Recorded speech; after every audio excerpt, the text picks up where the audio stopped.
Hello ನಮಸ್ಕಾರ, ನಾನು ನಿಮ್ಮ ಯುವ ಪಡುಕೋಣೆ. ಎಸ್, ಇವತ್ತಿನ ಟಾಪಿಕ್ ಒಬ್ಬ ಗ್ಯಾಂಗ್ಸ್ಟರ್ ಬಗ್ಗೆ. ಒಬ್ಬ ಸಾಮಾನ್ಯ ಹುಡುಗ ಗ್ಯಾಂಗ್ಸ್ಟರ್ ಆಗಿ ಬೆಳೆದದ್ದು ಹೇಗೆ? ಎಸ್, ಈ ಗ್ಯಾಂಗ್ಸ್ಟರ್ ಮೂಲತಃ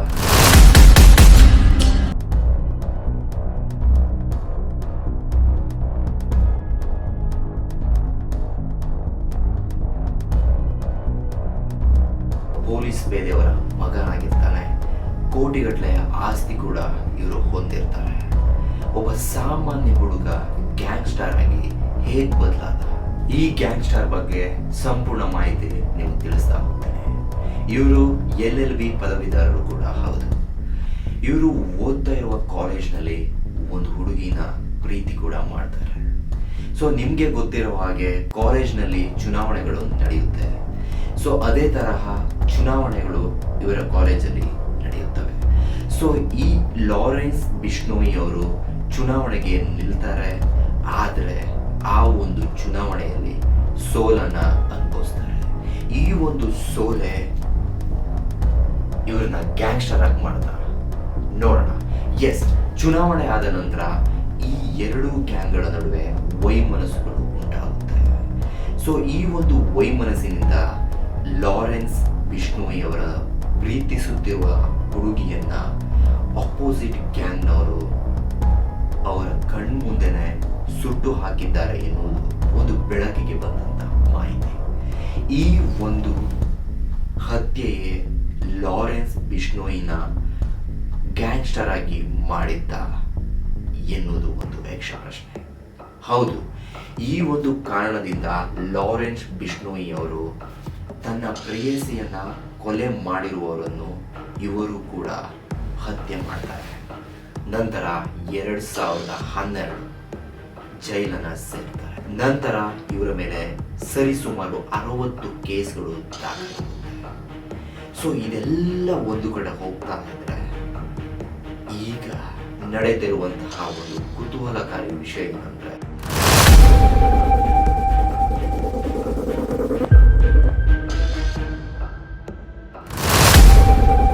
ಇತ್ತೀಚೆಗೆ ಲಾರೆನ್ಸ್ ಬಿಷ್ಣೋಯಿ ಎನ್ನುವ ಹೆಸರು ತುಂಬಾ ಕೇಳಿ ಬರ್ತಾ ಇದೆ.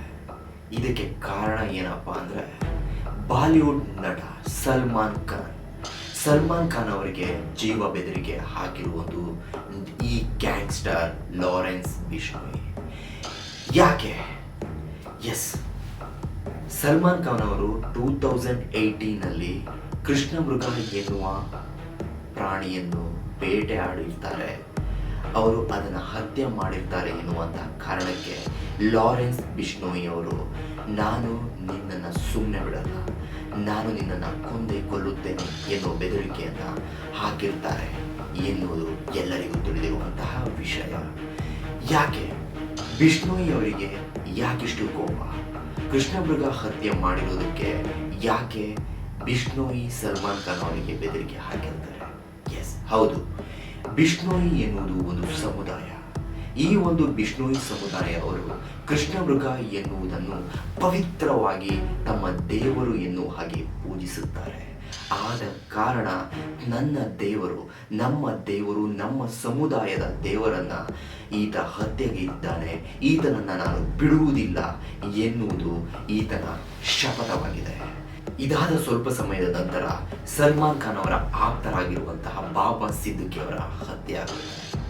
ಈಗೆಲ್ಲ ನಮಗೆ ಕಾಡುತ್ತಾ ಇರುವ ಪ್ರಶ್ನೆ ಬಂದೆ, ಈತ ಜೈಲಿನಲ್ಲೇ ಇದ್ದುಕೊಂಡು ಈ ಎಲ್ಲ ಕೃತ್ಯಗಳನ್ನ ಹೇಗೆ ಮಾಡ್ತಾರೆ? ಎಸ್, ಲಾರೆನ್ಸ್ ಬಿಷ್ಣೋಯಿ ಅವರ ಹಿಂದೆ 700 ಜನ ಶಾರ್ಪ್ ಶೂಟರ್ಸ್ ಇದ್ದಾರೆ. ಅದಕ್ಕೆ ಇವರನ್ನ ಗ್ಯಾಂಗ್ಸ್ಟರ್ ಅಂತ ಕರೀತಾರೆ. ಲಾರೆನ್ಸ್ ಬಿಷ್ಣೋಯಿ ಅವರ ರೈಟ್ ಹ್ಯಾಂಡ್ ಬಲಗೈ ಬಂಟನಾಗಿರುವಂತಹ ಗೋಲ್ಡಿ ಬ್ರಾರ, ಸಚಿನ್ ತಫಾನ್, ಎನ್ಮೋಲ್ ಬಿಷ್ಣೋಯಿ ಹಾಗೂ ವಿಕ್ರಮ್ಜಿತ್ ಸಿಂಗ್, ಕಲಾ ಜತೇರಿ ಹಾಗೂ ಕಲಾ ರಾಣಾ ಇವರು ಈತನ ಬಲಗೈ ಬಂಟರಾಗಿದ್ದಾರೆ. ಇವರೆಲ್ಲರ ಸಹಾಯದಿಂದ ಈ ಎಲ್ಲ ಕೃತ್ಯವನ್ನ ಬಿಷ್ಣೋಯಿ ಮಾಡ್ತಾ ಇದ್ದಾರೆ ಎನ್ನುವುದು ಎಲ್ಲರಿಗೂ ತಿಳಿದಿರುವಂತಹ ವಿಷಯ. ಇದಾದ ನಂತರ ಪಂಜಾಬಿನ ಖ್ಯಾತ ಗಾಯಕನಾದ ಸಿದ್ದು ಮೂಸೇವಾಲಾ ಇವರನ್ನು ಕೂಡ ಹತ್ಯೆ ಮಾಡ್ತಾರೆ. ಸೊ ಇದಾದ ನಂತರ ಮುನವರ್ ಫಾರೂಕಿ ಇವರು ಖ್ಯಾತ ಸ್ಟ್ಯಾಂಡ್ ಅಪ್ ಕಾಮಿಡಿ ಆಗಿರ್ತಾರೆ. ಸೊ ಇವರ ಮೇಲೂ ಕೂಡ ಕೊಲೆ ಬೆದರಿಕೆಯನ್ನು ಇವರು ಹಾಕಿರ್ತಾರೆ.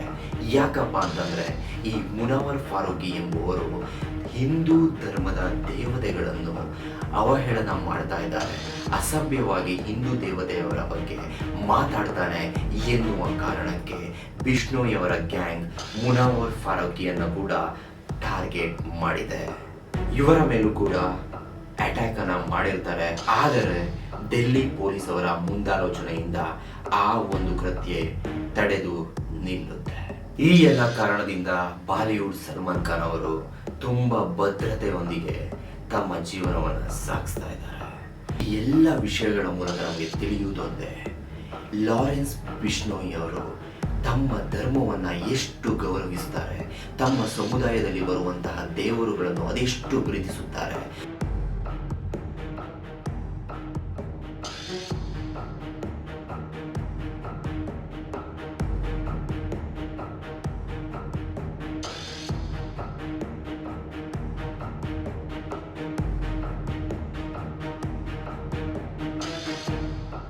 ತಮ್ಮ ಜೀವನವನ್ನೇ ನಮ್ಮ ಸಮುದಾಯ, ನಮ್ಮ ಧರ್ಮ, ಈ ಒಂದು ಧರ್ಮವನ್ನು ಕಾಪಾಡಿಕೊಳ್ಳುವುದಕ್ಕೋಸ್ಕರನೇ ಇಟ್ಟಿದ್ದಾರೆ ಎನ್ನುವುದು ಈ ಎಲ್ಲ ವಿಷಯಗಳ ಮೂಲಕ ನಮಗೆ ತಿಳಿಯುತ್ತೆ.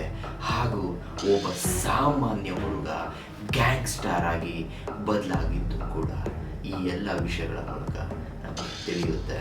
ಸೊ ಇವತ್ತಿಗೆ ಈ ಒಂದು ಗ್ಯಾಂಗ್ಸ್ಟಾರ್ ಅವರ ಟಾಪಿಕ್ ಎಂಡ್ ಆಗುತ್ತೆ.